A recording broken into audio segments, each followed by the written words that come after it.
Alright guys, so today we're going to look at solving problems with percent in them. Since we know how to change a fraction to a decimal to percent and back and forth, now today is about looking at an application of that, where we have to change percents to decimals to do percent problems. So some items that we'll be looking at are sales tax, a formula called simple interest. This calculates like how much interest you get when you put money into like a savings account.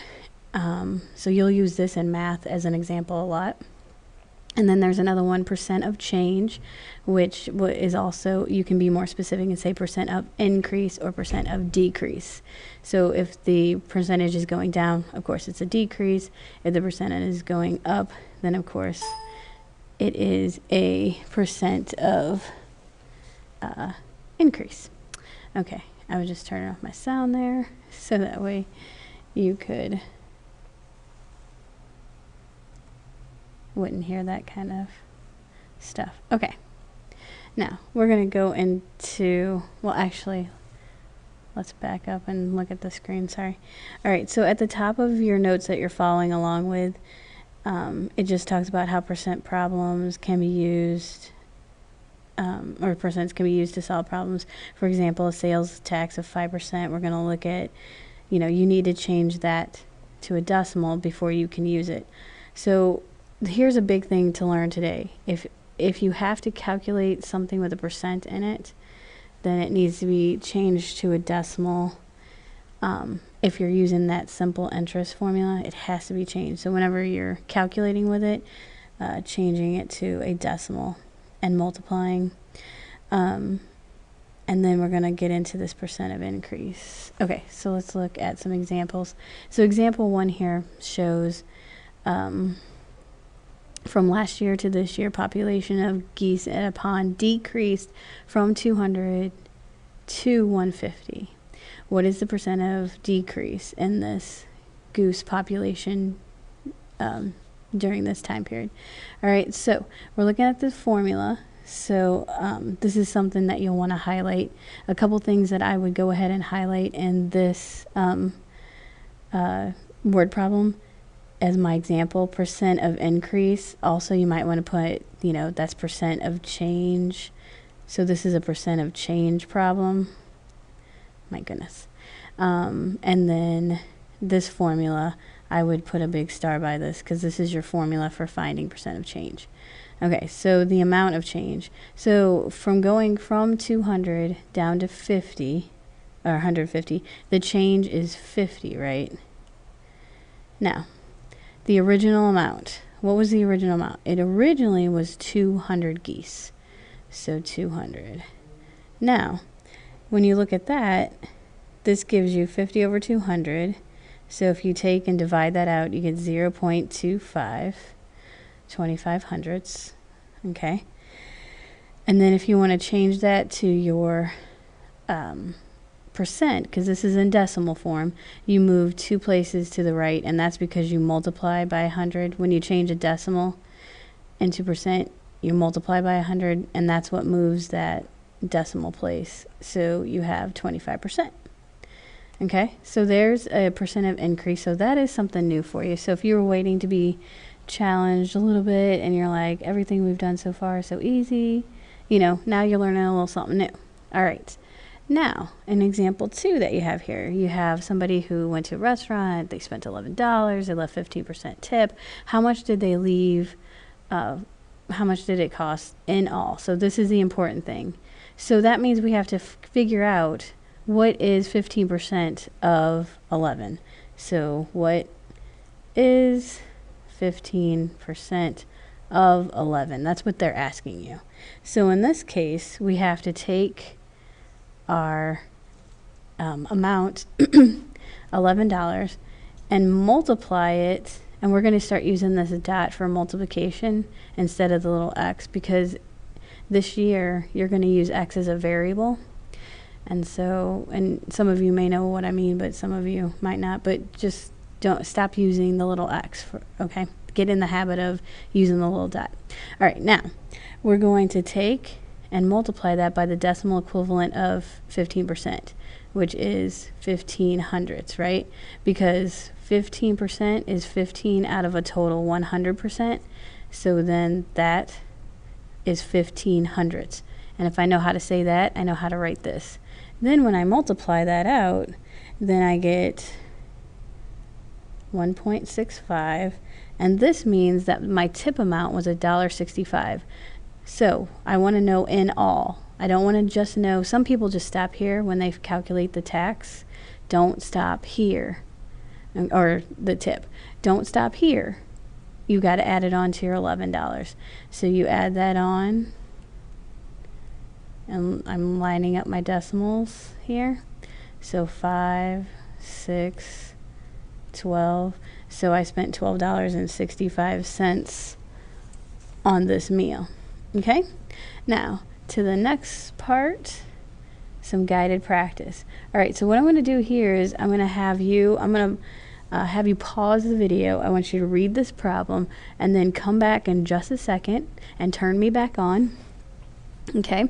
And then I'll go over the problem. But I want you to try this and then I'll work you through it. Okay? So pause the video. Alrighty, hopefully you have paused the video. Now, we're going to go through this. Okay, so in 1990, a charity event was raised, or did raise $12,000. And then in 2010, it raised $36,000. What's the percent of increase? Because this time there was an increase in the amount. Okay, so this is like the goose problem. We have to do the amount of change over the original amount, and I'm abbreviating here. Okay, so the amount of change is going to be $24,000. Now here's the tricky part. What was it originally? It is so tempting to put that 36,000 underneath there because you're so used to fractions having a bigger number. This looks like a fraction, but this is a division bar, okay?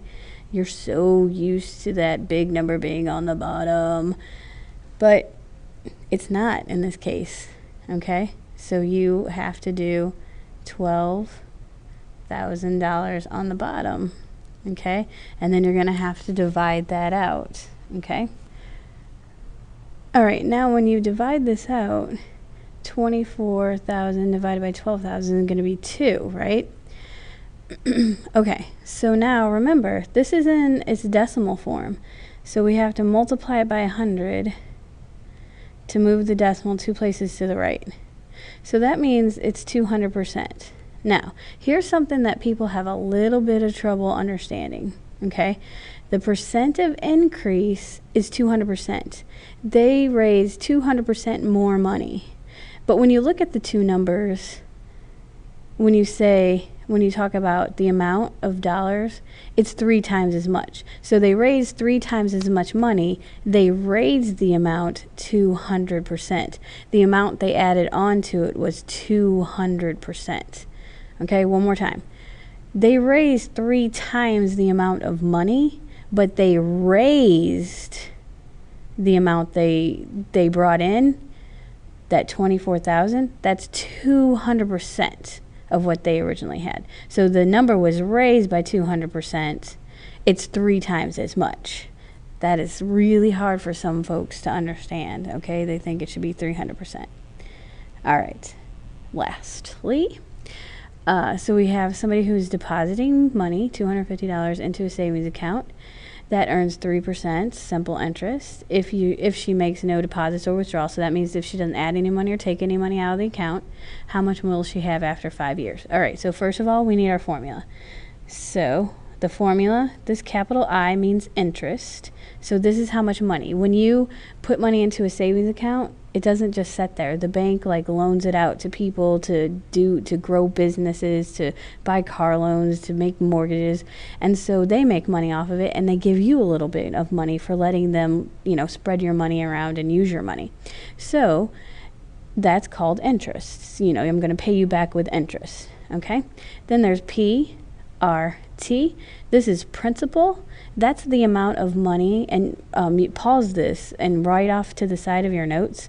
You can write, make any notes about these numbers.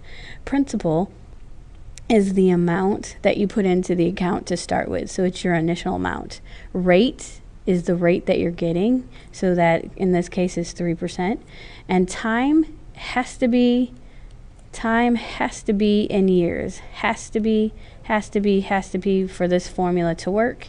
And rate, your percent, has to be changed to a decimal.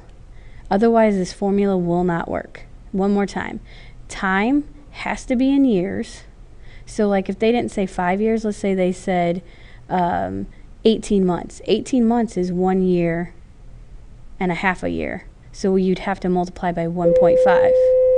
Okay? Rate has to be in its decimal form for this to work. All right, now we just fill in the blanks and we'll multiply. So I put I over here. Oh, sorry, that's a terrible I. And I put it in my amount.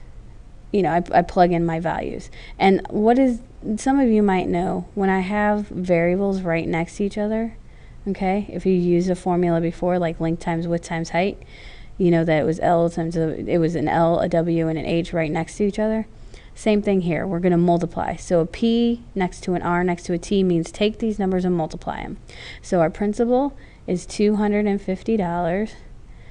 Our rate is 0.03, that's 3%, times 5 years.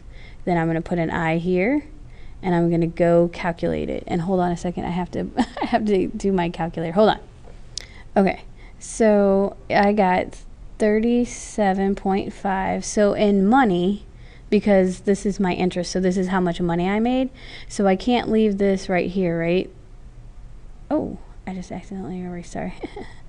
I